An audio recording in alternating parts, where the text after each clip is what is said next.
¿Alguna vez has lanzado una oración al cielo y lo único que has recibido de vuelta es silencio? ¿Has sentido que tu voz, llena de ganas, de dolor o de gratitud, simplemente se desvanece en el aire? Es como tocar una puerta que sabes que está ahí, pero del otro lado nadie responde. Y sin darte cuenta, una soledad espiritual, fría y profunda, empieza a pesarte. Sin duda, es una de las pruebas más difíciles para cualquiera que tiene fe. Empiezas a preguntarte, ¿estaré haciendo algo mal? ¿Será que Dios me abandonó? ¿Por qué a otros sí les responde y a mí no?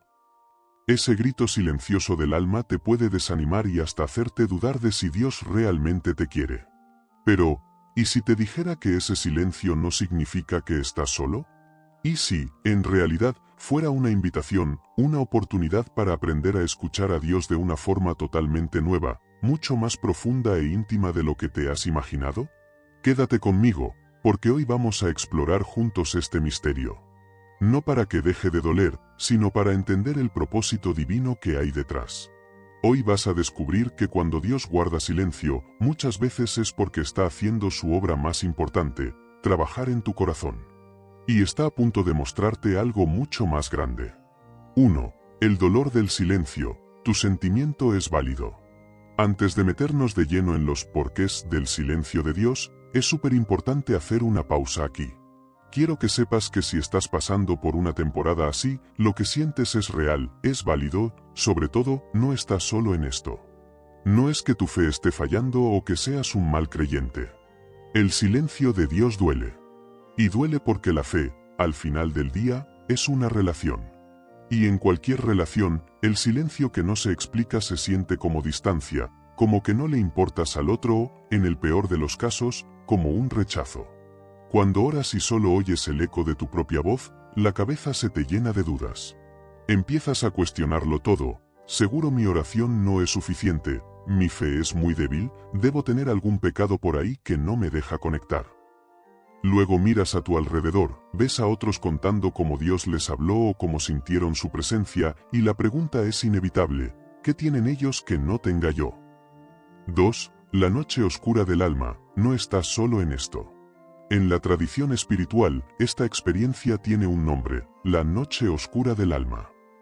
San Juan de la Cruz, un místico del siglo XVI, lo describió como un tiempo de purificación profunda, donde parece que todas las luces de la presencia de Dios se apagan. No es un castigo, sino un proceso, doloroso sí, pero necesario para madurar. Es cuando el alma aprende a amar a Dios por quien es, no solo por lo que nos hace sentir. Piensa en el rey David, un hombre que la Biblia describe como conforme al corazón de Dios. Aún así, sus salmos están repletos de gritos desesperados en medio del silencio. En el Salmo 22, grita las mismas palabras que Jesús diría en la cruz: Dios mío, ¿por qué me has abandonado? ¿Por qué estás tan lejos para salvarme, tan lejos de mi clamor? O piensa en Job, un hombre justo ante los ojos de Dios, que se vio hundido en un sufrimiento terrible. Durante 37 capítulos, sus gritos de angustia solo recibieron un silencio ensordecedor del cielo. Incluso gente más cercana a nuestro tiempo, como la Madre Teresa de Calcuta, confesó en sus diarios que vivió décadas de un profundo y doloroso silencio interior, sintiendo que Dios estaba ausente mientras ella servía a los más pobres. Si ellos, que son pilares de nuestra fe, caminaron por ese desierto de silencio, ¿por qué íbamos a pensar que nosotros no lo haríamos? Lo que estás viviendo no es raro, es parte del camino. Es una señal de que tu alma busca algo más que respuestas fáciles. Es la sed que te va a llevar a aguas más profundas. Así que, respira hondo. Suelta la culpa. Lo que sientes es real y es el primer paso para descubrir lo que Dios está haciendo en tu Getsemaní personal. 3. Un cambio de perspectiva. Silencio no significa ausencia. Ahora que hemos aceptado que esta experiencia duele, es momento de hacer el giro más importante, el cambio de perspectiva que lo transforma todo. Tenemos que retar esa idea que tanto nos duele, que el silencio de Dios significa que no está o que no le importamos. La idea central de hoy es esta: el silencio de Dios no es ausencia, es propósito. No es abandono, es una forma activa en la que Él se comunica y trabaja. Nuestra mente es simple, asociamos el ruido con actividad y el silencio con que no pasa nada. Si un motor no suena, pensamos que está apagado. Si alguien no nos habla, asumimos que no está o que pasamos de él. Y aplicamos esa misma lógica humana y finita al Dios infinito, y es ahí donde todo se rompe. La Biblia dice que sus caminos y sus pensamientos no son como los nuestros. Déjame darte un ejemplo. Imagina a un papá enseñándole a su hijo a andar en bici. Al principio, corre a su lado, sujetando el sillín, dándole instrucciones sin parar, pedalea. Mira al frente. Mantén el equilibrio. Pero llega un punto en que, de repente, lo suelta. Por unos segundos, el papá se queda callado. Para el niño, podría parecer que lo han abandonado. Pero es todo lo contrario. El silencio del papá es su mayor acto de confianza. Su silencio dice, confío en ti. Sé que puedes hacerlo. Estoy aquí mismo, mirándote, pero te estoy dando la oportunidad de que descubras tu propia fuerza. El silencio no es ausencia, es confianza. 4. Metáforas del silencio activo, confianza, creación y gestación. Ahora, piensa en un artesano trabajando con una pieza de oro. Hay momentos de ruido y fuego, cuando martillea el metal. Pero también hay momentos de un silencio intenso, en los que solo observa. El artesano se detiene, mira la pieza desde todos los ángulos. En ese silencio, está evaluando, planeando su siguiente movimiento. Su silencio no es que no esté haciendo nada, es su momento de mayor concentración. Job mismo llegó a esta conclusión cuando dijo, Él conoce mi camino, me probará y saldré como oro. Por último, piensa en una semilla plantada en la tierra. Una vez que la siembras, toda la magia ocurre en la oscuridad y el silencio. Por fuera, no se ve nada. Podrías pensar que la semilla murió. Pero bajo tierra, en ese silencio, está ocurriendo el milagro, las raíces se afianzan, el brote cobra vida. El silencio no es muerte, es gestación. El silencio de Dios es así. Es un silencio con intención. Es el silencio del Padre que confía en ti, del artesano que te está perfeccionando y del agricultor que está cultivando algo nuevo en ti. Como dijo un autor, el silencio de Dios no está vacío, está lleno de su presencia. Es un acto deliberado que nos invita a ir más allá de lo que vemos, para confiar en el corazón de aquel que nunca deja de trabajar. 5. Razón 1. El silencio es preparación y formación. Entonces, si el silencio de Dios tiene un propósito, ¿cuál es? La primera razón, y una de las más potentes que vemos en la Biblia, es que el silencio es un tiempo de preparación y formación.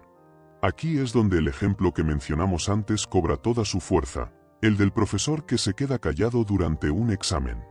Durante semanas, el profe enseña, explica, responde dudas. Pero el día del examen, todo cambia. Reparte las hojas y se sienta en su escritorio en completo silencio. ¿Significa que ha abandonado a sus alumnos?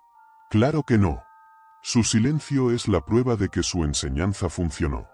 Es una forma de decir, confío en que les di todo lo que necesitaban para aprobar. De la misma manera, Dios muchas veces guarda silencio no para castigarnos, sino para que pongamos en práctica lo que ya nos ha enseñado. Él quiere forjar nuestro carácter, nuestra paciencia, nuestra humildad y nuestra lealtad. Y muchas veces, eso solo se puede hacer en el horno del silencio. 6. Ejemplos de preparación, la escuela del silencio de José y David. Piensa en la historia de José. Es el ejemplo perfecto del silencio como preparación. A los 17 años, Dios le da sueños de que sería un líder. Y de repente, el cielo se cierra. Sus hermanos lo venden como esclavo. Silencio. Lo llevan a Egipto. Silencio. Lo meten en la cárcel. Más silencio, un silencio que dura años y podría haberlo amargado. Pero en el silencio, Dios no estaba quieto, estaba formando a un primer ministro. En casa de Potifar, José aprendió a administrar. En la cárcel, aprendió a gobernar. El silencio no era un retraso en su destino, era el camino hacia su destino. Cuando por fin lo llamaron para ver al faraón, era un hombre preparado. O piensa en David. Fue ungido rey cuando era un adolescente. ¡Qué promesa! Pero, ¿qué pasó después? Se pasó la siguiente década huyendo, viviendo en cuevas y desiertos. ¿Dónde estaba la promesa de Dios durante esos largos años de silencio? Dios estaba transformando a un pastor en un rey. En las cuevas, David se convirtió en un estratega. En el desierto, se convirtió en un líder. Y en la soledad, escribió muchos de los salmos, forjando una intimidad con Dios que nunca habría conocido en un palacio. El silencio no fue un desvío, fue la escuela de la realeza. Sección 7. Razón 2. El silencio fortalece y purifica la fe. La segunda razón clave detrás del silencio de Dios es, quizás, la que más nos cuesta aceptar, pero también la más transformadora. El silencio fortalece y purifica la fe. Nos obliga a pasar de una fe de niños, basada en lo que vemos y sentimos, a una fe madura, basada en lo que sabemos de cómo es Dios. El libro de Hebreos nos da la definición clásica. La fe es la garantía de lo que se espera, la certeza de lo que no se ve. Hebreos 11, 1. Pensemos en esto. Una fe que necesita constantemente señales y emociones fuertes, es una fe con muletas emocionales que se cae en cuanto las circunstancias cambian. Por eso, a veces Dios, en su sabiduría, nos quita esas muletas. Guarda silencio. Permite que la niebla lo cubra todo. Y en esa quietud, nos hace una pregunta clave. ¿Confiarás en mí no por lo que hago por ti, sino por quién soy? ¿Creerás que soy bueno cuando no lo sientas? ¿Te aferrarás a mis promesas cuando todo a tu alrededor parezca contradecirlas? El silencio quema todo lo que no es fe de verdad. Separa la fe auténtica del simple sentimiento religioso. 8. Ejemplos de fe purificada, la prueba de Job y Abraham. El mejor ejemplo de esto en la Biblia es Job.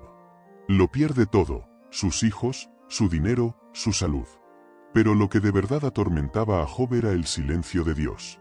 Él grita, clamo a ti, y no me respondes, me presento, y no me haces caso. Job 30, 20. Lo más fascinante es que cuando Dios por fin habla, no le da una explicación. En vez de eso, le hace un montón de preguntas sobre la creación. Con esto, Dios estaba moviendo a Job de una fe de si soy bueno, Dios me da cosas, a una fe basada en la confianza total en la soberanía de Dios. La fe de Job se purificó. Ya no necesitaba entender el por qué, porque se había encontrado con el quién. Otro ejemplo increíble es Abraham, el padre de la fe. Dios le promete un hijo, pero después vienen 25 años de silencio y espera. Y cuando Isaac por fin nace, llega la prueba definitiva en el monte Moría. Dios le pide que sacrifique al hijo de la promesa. Imagina el viaje de 3 días hacia esa montaña. La Biblia solo registra un silencio total. En ese silencio, Abraham tuvo que confiar más en el carácter de quien hizo la promesa que en la promesa misma. Su fe, probada en el fuego del silencio, demostró ser pura. 9. Razón 3. El silencio es una invitación a escuchar mejor. Hemos visto que el silencio puede ser preparación y que fortalece nuestra fe. Pero hay una tercera forma de verlo. El silencio de Dios es una invitación para que aprendamos a escucharlo de una forma completamente nueva y más profunda. Muchas veces, cuando oramos, parece más un monólogo. Llegamos con nuestra lista de peticiones, hablamos, y al final decimos amén y nos vamos. Estamos sintonizados en una frecuencia muy específica, esperando un tipo de respuesta muy concreto. Pero, ¿y si Dios estuviera hablando todo el tiempo, pero en otra frecuencia? ¿Y si su silencio fuera su forma de decirnos, deja de hablar y empieza a escuchar? El profeta Elías vivió exactamente esto. Huyendo para salvar su vida, se escondió en una cueva, desesperado por escuchar a Dios. Y de repente, vino un viento fuerte, pero Dios no estaba en el viento. Después, un terremoto, pero Dios no estaba en el terremoto. Después, un fuego, pero Dios no estaba en el fuego. Y después del fuego, llegó un silbo apacible y delicado. Y fue en ese susurro silencioso donde Dios le habló. Muchas veces, Dios guarda silencio en las formas ruidosas que esperamos para enseñarnos a sintonizar con su susurro. Sección 10. Cómo aprender a escuchar, 3 pasos prácticos. Entonces, ¿cómo respondemos a esta invitación? ¿Cómo aprendemos a escuchar en el silencio? Aquí hay 3 cosas prácticas que podemos hacer. Primero, haz silencio por fuera y por dentro. Para oír un susurro, necesitas quietud. El primer paso es crear, a propósito, ratos de silencio en tu día. Apaga la radio en el coche, levántate 15 minutos antes o da un paseo sin auriculares. Pero el verdadero reto es cultivar el silencio interior. Nuestra mente suele ser muy ruidosa. Calmar el caos de nuestros pensamientos es esencial para poder escuchar los de Dios. Segundo, cambia el chip de hablar a escuchar. Esto cambia por completo tu tiempo de oración. En lugar de llegar con tu lista de temas, llega con una página en blanco. La oración de escucha es una práctica muy poderosa. Quédate en silencio un rato, quizás 5 o 10 minutos para empezar. Presta atención a lo que pasa en tu corazón. ¿Qué pensamientos o ideas surgen? Se trata de aprender a reconocer la voz suave del Espíritu Santo. Tercero, búscalo en los lugares donde ya sabes que habla. Mientras esperas una palabra específica, no te olvides de su palabra ya revelada. Métete de lleno en las Escrituras, busca en tu comunidad de fe y observa su obra a tu alrededor. La belleza de un atardecer, la lealtad de un amigo, una ayuda inesperada. Aprende a buscar sus huellas en tu día a día. Hemos viajado a través del doloroso desierto del silencio de Dios y hemos descubierto que no es un lugar vacío, sino un paisaje lleno de propósito divino. Hemos visto que su silencio no es ausencia, sino un acto de amor deliberado. Aprendimos que el silencio es preparación, como el maestro que calla en el examen o el alfarero que moldea el barro. Es el campo de entrenamiento de Dios, donde forja nuestro carácter para las cosas grandes que tiene preparadas para nosotros. Descubrimos que el silencio fortalece y purifica nuestra fe, llevándonos de una confianza basada en sentimientos a una fe madura, anclada en el carácter de Dios que nunca cambia. Es el fuego que nos refina como el oro. Y finalmente, entendimos que el silencio es una invitación a escuchar de una forma más profunda, una oportunidad para bajar nuestro propio ruido y sintonizar con el susurro suave de Dios, aprendiendo a oírlo no solo en lo extraordinario, sino en lo normal de cada día. Si hoy te sientes en medio de un silencio que te aturde, mi oración por ti es que puedas empezar a verlo no como un rechazo, sino como una profunda expresión del amor y la confianza de Dios en ti. Él está trabajando. Detrás del telón, en la quietud, está tejiendo un tapiz que aún no puedes ver. Está cultivando en ti una fuerza que no sabías que tenías, una fe que no se tambalea con las circunstancias y una capacidad de escucharlo que transformará tu relación con Él para siempre. No te rindas en el silencio. No dejes de orar. Sigue buscando, sigue llamando. Pero hazlo con una nueva perspectiva. Escucha en la quietud. Aférrate a sus promesas. Confía en su corazón, incluso cuando no puedas ver su mano. Recuerda, su silencio no es su ausencia, es la prueba de que está haciendo su obra más profunda en ti. Y cuando por fin rompa ese silencio, la palabra que recibas tendrá un poder y un significado que nunca habrías valorado sin haber caminado primero por el valle de la quietud. Esta es una experiencia muy personal, y nadie debería pasar por ella solo. Este espacio puede ser una comunidad donde nos apoyemos. Por eso, quiero invitarte a que dejes un comentario compartiendo tu propia experiencia con el silencio de Dios. Quizás una palabra de tu historia sea justo lo que otra persona necesita leer hoy para no perder la esperanza. Leámonos y apoyémonos unos a otros en este camino. Si este mensaje te ha tocado el corazón y te ha dado una nueva perspectiva, considera suscribirte para más contenido de fe que te acompañe en tu día a día. Y si conoces a alguien que está en medio de su propio desierto de silencio, compártele este video. Puede ser esa brisa suave, esa señal de esperanza que su alma ha estado esperando. Gracias por acompañarme. Que Dios te bendiga y te guíe siempre.